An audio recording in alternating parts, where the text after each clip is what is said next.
அனைவருக்கும் வணக்கம். என் பேர் கிருஷ்ணா. நான் vigilance and anti corruption department எடுத்திருக்கேன். நம்ம எந்த ஒரு செயல்லையும் ஈடுபடும் போது யாராவது ஒருத்தர் நம்ம மேலே நம்பிக்கை வைக்கணும்னு சொல்லிட்டு நம்ம ரொம்ப நம்புவோம். ஆனால் எங்கள் வீட்டில் 3 பேர் என் மேலே நம்பிக்கை வச்சாங்க. ஒன்று எங்கள் அம்மா, 2வது எங்கள் அப்பா, 3வது எங்கள் மாமா சிஆர்பிஎஃப்பில் இருக்காங்க. அவங்களால வர முடியல. இப்போ 4வது நம்மளே நம்பணும், நம்மளால் அச்சீவ் பண்ண முடியும்ன்ட்டு. நான் என்னையை நம்பினேன், நம்மளால் அச்சீவ் பண்ண முடியும்ன்ட்டு. இப்போ அவங்க நம்பிக்கையை நான் காப்பாற்றிருக்கிறேங்கிறப்போ எனக்கு ரொம்ப சந்தோஷமாக இருக்குது. நான் ஒவ்வொரு தடவை தாழ்ந்து போகிறப்பமும் டிமோட்டிவேட்டாக இருக்கிறப்பமும் என்னை எங்கள் அம்மா ரொம்ப பூஸ்டப் பண்ணுவாங்க.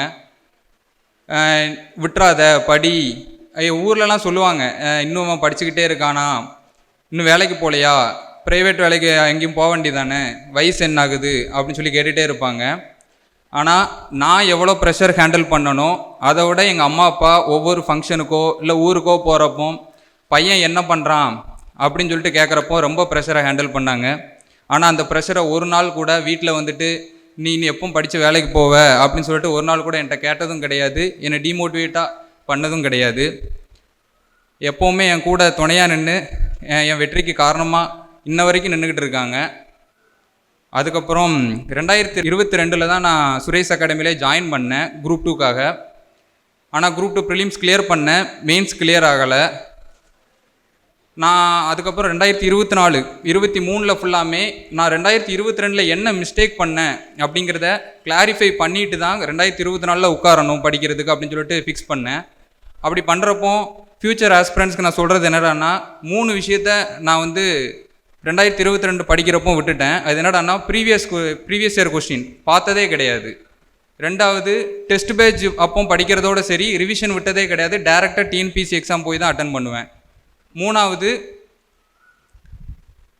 எந்த ஒரு ஹேண்ட் ரிட்டன் நோட்ஸும் நான் எடுத்ததே கிடையாது. அந்த புக்கை அப்படியே ரிவைஸ் பண்ணிவிட்டு அப்படி போய் எக்ஸாம் எழுதுவேன். அதனால எனக்கு ஒரு 15-20 கொஸ்டின் கிட்ட போய்கிட்டே இருந்துச்சு. என்னடா நம்ம 8 மணி நேரம் படிக்கும், 6 மணி நேரம் படிக்கும், நம்மளால் கிளியர் பண்ண முடியலையே அப்படின்னு சொல்லிட்டு ரொம்ப ஃபீல் பண்ணிகிட்டே இருந்தேன். இந்த 2024 குரூப் 4ல் நான் அந்த மிஸ்டேக்கை ஃபுல்லாமே ரெக்டிஃபை பண்ணேன்.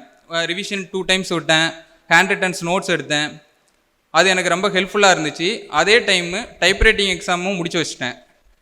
அந்த டைப்ரைட்டிங் எக்ஸாம் முடிச்சு வச்சது தான் இன்றைக்கி எனக்கு வேலை வாங்குறதுக்கு உறுதுணையாக இருந்துச்சு. அதனால் ஃப்யூச்சர் ஆஸ்பிரண்ட்ஸ்க்கு நான் என்ன சொல்கிறேன்னா, எப்போலாம் வாய்ப்பு கிடைக்குதோ அப்போப்பெல்லாம் நம்மளுக்கால என்னெல்லாம் முடியுமோ அதெல்லாம் முடிச்சு வச்சுருங்க. சிஓஏலாம் முடிச்சு வச்சுருங்க. டைப்ரைட்டிங் ஸ்டெனோ முடிஞ்சால் முடிச்சு வச்சுருங்க. அது ரொம்ப ஹெல்ப்ஃபுல்லாக இருக்கும். இந்த வாய்ப்பளித்த சுரேஷ் அகாடமிக்கு நன்றி. அனைவருக்கும் வணக்கம். என் பையன் கொஞ்சம் பிடிவாதக்காரன்.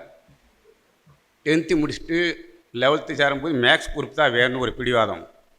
அடுத்தது படுத்தான் பரவாயில்லன்னா கேட்கணுன்ட்டான். திருப்பி 12th முடிச்சாச்சு. பிஏ இன்ஜினியரிங் கூப்பிட்றாங்க ஒவ்வொரு காலேஜாக. 1097 மார்க் எடுத்திருந்தான். இவன் எனக்கு வேண்டாம், பிஎஸ்சி மேக்ஸ் தான் வேணும். சரி அப்படி சரின்ட்டு நான் யூஎஸ் காலேஜுக்கு போட்டிருந்தேன். சீட்டு கடைசியும் கிடைக்கவே இல்லை. காலேஜ் திறக்கிற அன்னைக்கு பார்த்தேன், தம்பி இன்ஜினியரிங் காலேஜ் போடா அப்படின்னு. இல்லைப்பா எனக்கு இதான் வேணும். நான் கடைசியில் பார்த்தேன், ரூபா ரெடி பண்ணிவிட்டு வேறு காலேஜ் போய் சேர்க்கலாம் அப்படின்னு முயற்சி பண்ணியிருந்தேன். திருப்பி அண்ணாச்சி சொக்கலிங்க அண்ணாச்சி பார்த்ததுக்கப்புறம் தம்பி போய் படி, நான் சொல்லிடுறேன் அப்படின்னாங்க. திருப்பி படிக்க வச்சான். நல்லா படித்தான். இப்போ 2024 நினைக்கிறேன் மெயின்ஸ் எழுதிட்டு எப்போ எனக்கு வேலை கிடைச்சிரும் அப்படின்ட்டு இவ்வளோ குஷியாக இருந்தார். நான் அப்போ பொங்கல் மாலை போட்டு கோயிலில் இருக்கிறேன். அன்றைக்கி ரிசல்ட் வந்துச்சு. பையனுக்கு வரல மெயின்ஸில். 3 நாள் வீட்டில் யார்ட்டையும் பேசலை. இல்லை என்னடா போனால் போது அடுத்த எக்ஸாமுக்கு பார்த்துக்கலாம் அப்படின்னேன். படித்து எனக்கு தான் தெரியும், உங்களுக்கு என்ன தெரியும் அப்படின்னு என்னை அரட்ட ஆரம்பிச்சிட்டான். இப்போ அதுக்கப்புறம் படித்து வேலைக்கு போயிருக்கான். ரொம்ப சந்தோஷம். சுரேஷ் அகாடமிக்கு என்னுடைய மனமார்ந்த வாழ்த்துக்களை தெரிவித்துக் கொள்கிறேன். சுரேஷ் IAS அகாடமி, வெற்றியின் முகவரி.